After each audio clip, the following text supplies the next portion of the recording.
content creation in film and television.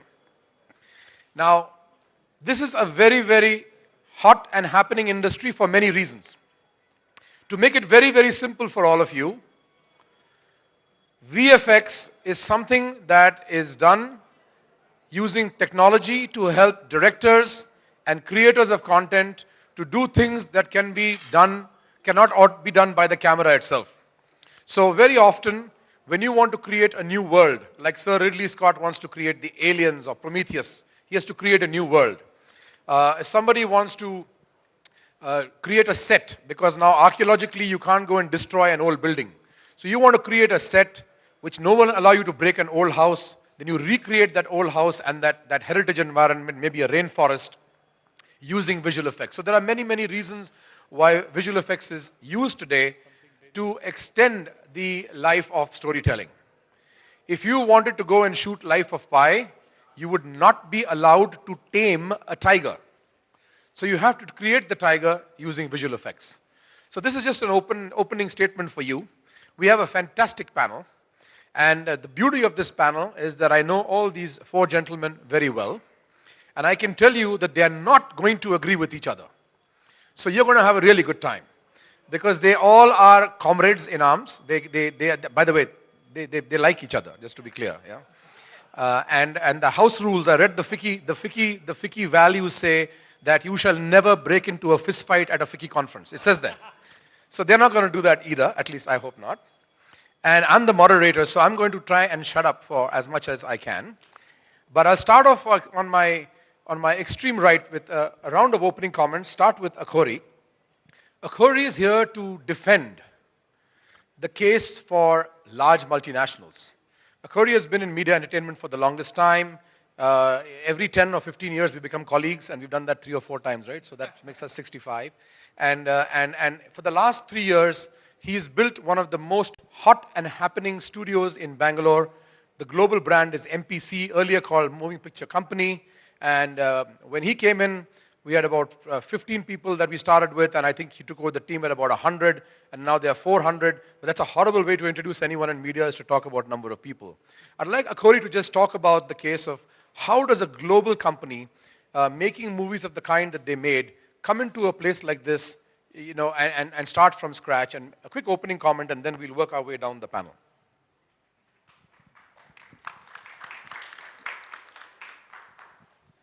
Well, basically, it's making movies is what everyone wants to do. And as Biren very aptly put it, we are in the business of helping directors tell better stories.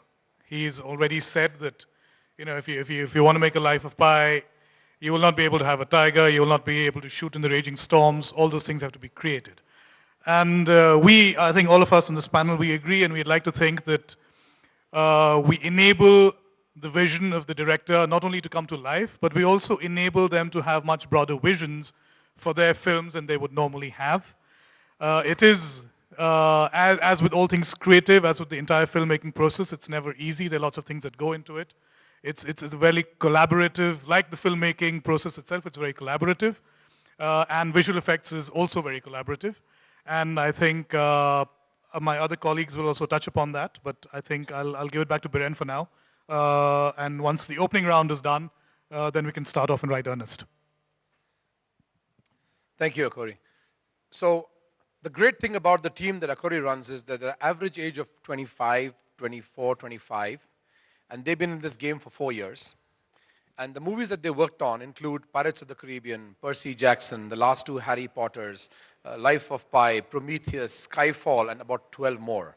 Imagine how lives have changed for people who are 24 years old, who have screen credits on these movies. They can actually today go anywhere in the world and get a job in Australia or Canada or etc. But I do believe that these people, and this panel will represent a number of those people, are actually today being made ready to be part of a global industry and not just a local industry. So that's one model, and there are many arguments for and against the model, but it's a great start. Thank you.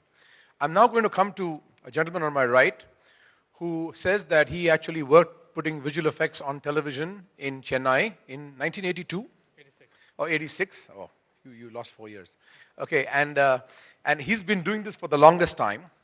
What I want to actually get him to give you this sense today is that apart from the tremendous amount of creativity, apart from the tremendous amount of production management, there is technology that is involved in making this happen.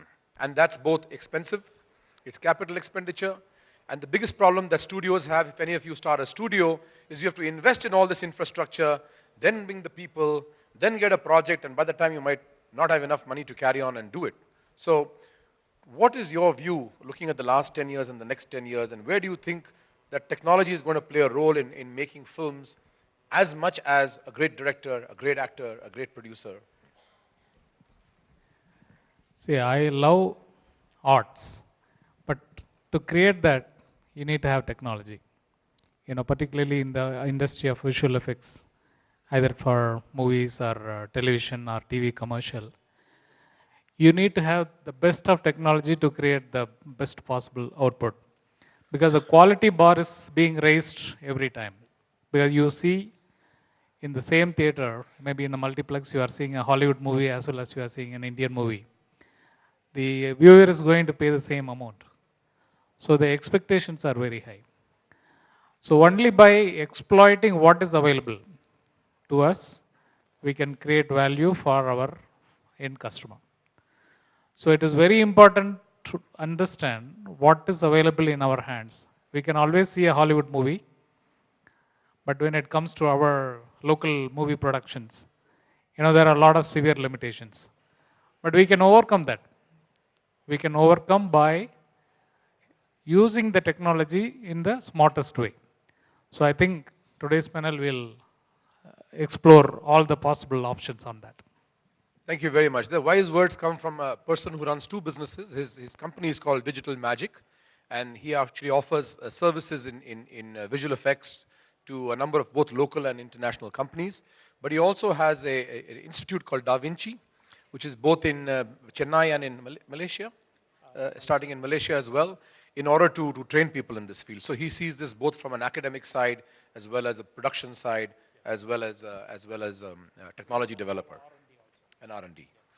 The gentleman on my left is actually one of the local Indian champions of our industry. I first met him in a wonderful location in a hotel in Juhu in probably 2002, 2003. And at that time, he was already here in India with a world-famous partner, who's still his partner after 14 years, Barry Osborne, that some of you might have seen Barry's work in Lord of the Rings. And from a very early stage, even before the industry could be called an industry in India, Madhusudan has been trying to establish the methodologies by which VFX producers become the VFX supervisors, become the right-hand man of the director. So for example, if I can make this as simple as I can, and then you'll hear it from the expert, even if I was a famous Hollywood director, in the last 10 years, if I'm making a multi-million-dollar movie, I would be informed on all of the steps that I take by, let's say, a VFX supervisor who is the supervisor on this movie, who will actually tell me, not to interrupt my thought process, but let's say there's a train that's going to go into a tunnel, and later on you're going to have smoke coming out.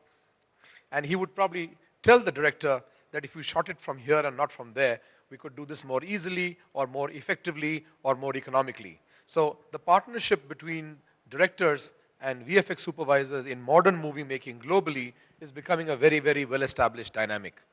So I'd like for Madhu to just give us his opening comments on how he straddled the process of making visual effects both in India with excellence for many outstanding movies. I think you're going to show something on Vishwarupam tomorrow. No, I did this morning. Oh, this morning. He did it already. I missed it. So I have to catch up with him and hear it again. But he's been part of many, many journeys. And your opening comments, Madhu.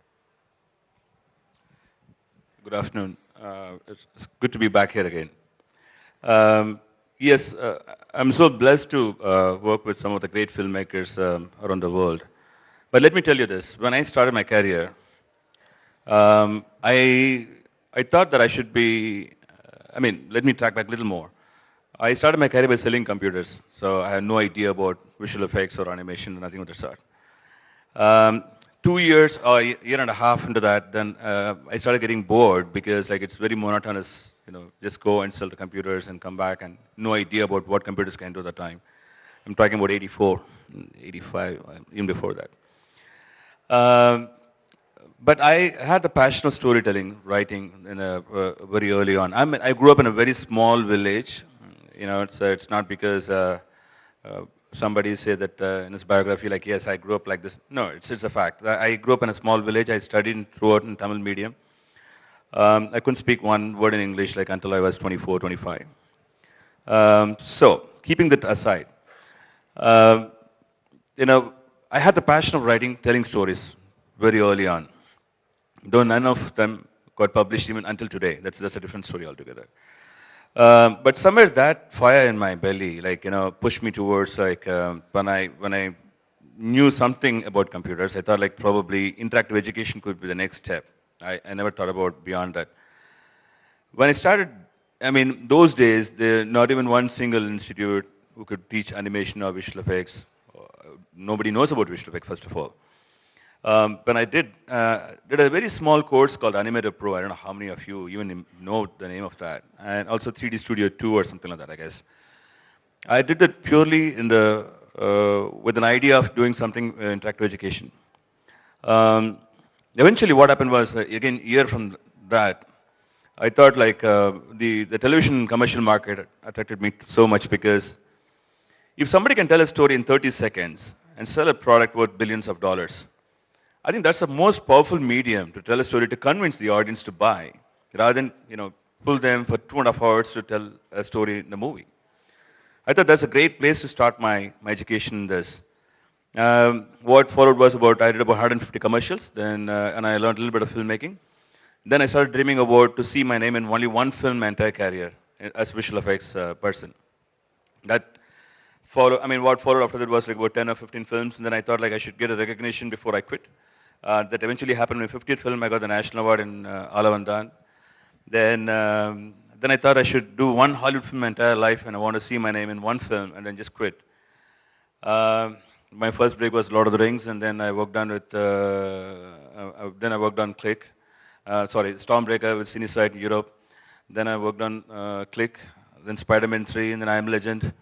And then 20th Century Fox hired me back to work on Gulliver's Travels. Then I worked on In Time. Again, Fox hired me. And then the last one was The Host, Stephanie Meyer's film, which got released early this year.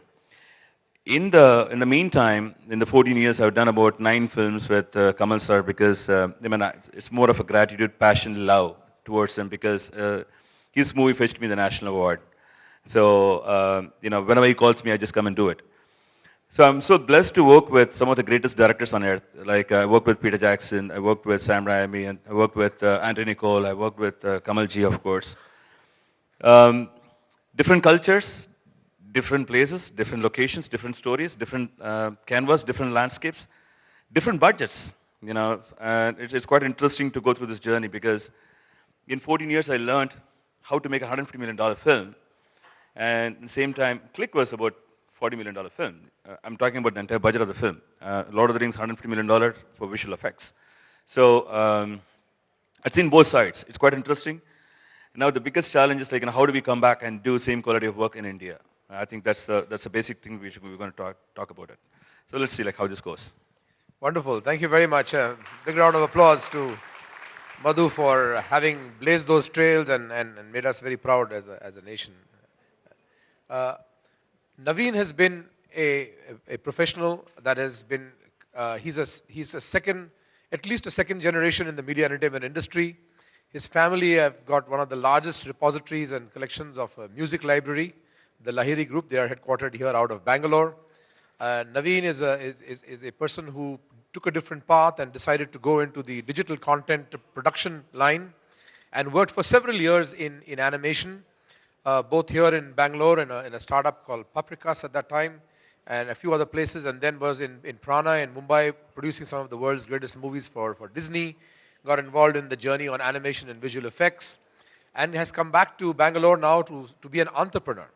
So you have the multinational view, you have the entrepreneur turned educationalist turned technologist view, you have the global view of a person that partners directors in movie making, and we also wanted for Naveen to share the nervousness and the early thoughts or the confidence, whichever, of an entrepreneur starting in Bangalore, looking at this big world of how to change and partner directors to create the next big thing. So, Naveen, some opening comments from you, and how does the task of being a VFX production house look to you as a startup?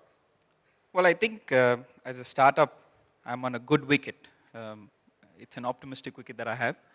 But I definitely feel that the whole scenario right now here in Karnataka is such that there's absolutely no end-to-end production.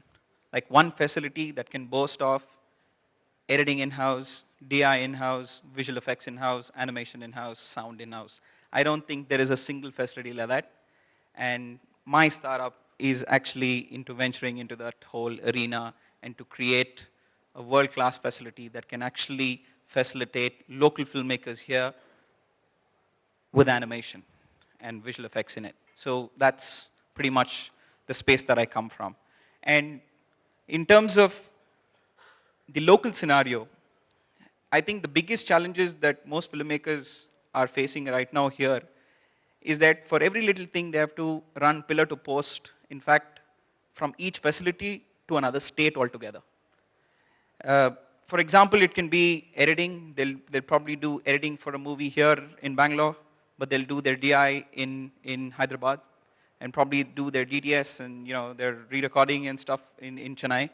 So there's absolutely no single facility that covers all of this scenario to help the local filmmakers here in this state. So I think there's definitely a lot of initiatives that the government is taking up, and I feel that's the only way forward, where the government has a lot of incentives being offered out in terms of the policy that they're coming up with, which is definitely going to help a lot of local filmmakers and people like me who's coming up right now here to create a facility to help local filmmakers. I mean, that's possibly the wicket that I'm on now, and I'm really optimistic on that. Your facility is ready, about to be ready. What stage are you at? Well, it's ready. The recruitment is about to begin in the next week. And it also caters editing, DI, VFX, sound, all of it together. Excellent. Wonderful. Wonderful. So coming back to, so you can see we have a fantastic diversity of thought. We're going to take some audience questions. We're also going to show you some visual effects because we saw lots of hands come up for opposing questions that I asked. So we might show you something. Maybe you want to quickly show a quick reel of 2 minutes or 3 minutes, and then we can continue our discussion because people will have a context to what we do. Actually, I think the discussion will give them more of a context, if I may. So, I just wanted to kick this off with your permission. I think I was a little surprised when I saw the topic and I saw who I was sitting with, my esteemed panelists here. I was like, okay, so why do they want me here? But I presume it's to give, as Biren rightly said, the global perspective. Very, very simply, I think, and all my senior colleagues here can correct me if I'm wrong, I think, broadly speaking, there are 3 or 4 things that you need to take, that go into the making of a successful VFX community. And notice I don't use the word company, I use the word community. I think, the first and foremost and the most obvious one is obviously the quality of artistic talent. The second and as important is the quality of supervisory and management talent to oversee these artists. The third is a very robust and strong pipeline and technology. And the fourth is, of course, the potential for the business. In other words, what is the value of the client's business? And if you have these 4 building blocks in place, I think you have the makings of a successful VFX community. Now, what I'm about to now say, I think, is something that I think most of my colleagues and panelists here might not agree with. Now, we've heard often enough that yes, India has a great depth of artistic talent. Yes, it does. The question, therefore, is that is this talent pool, particularly in the field of VFX, suited for really cutting edge digital VFX work today. I think there are lots of hurdles to cross when it comes to that. We have a similar problem with the issue of creative and production supervision. And for both of these, artistic talent and supervisory talent, I think a lot has to do with exposure. The talent is there, but it needs to be honed. I think the analogy that I can think most apt for this is from the world of sport. The minnows need to play with the big boys and to really hone their skills before they become. So Zimbabwe needs to play a lot more matches with the big boys of cricket before they become a really superb cricketing nation. In the world of tennis, if you're low down in the ATP rankings, but you play enough matches and you have the talent to play against the big boys, you could be in the top 20 or the top 30 pretty soon. So these two things are not insurmountable. Technology, VFX today is a very technology-intensive business, as you'll be able to testify. You need a lot of money to set up a robust pipeline. That requires a lot of investment, which brings us to the fourth pillar of creating a successful VFX community, is the business potential, or are the bucks that the clients are willing to pay big enough for any company to justify that investment? And I think, Madhu, you pointed out the VFX budget of Lord of the Rings, right? We have entire films in India made on a tiny fraction of that budget.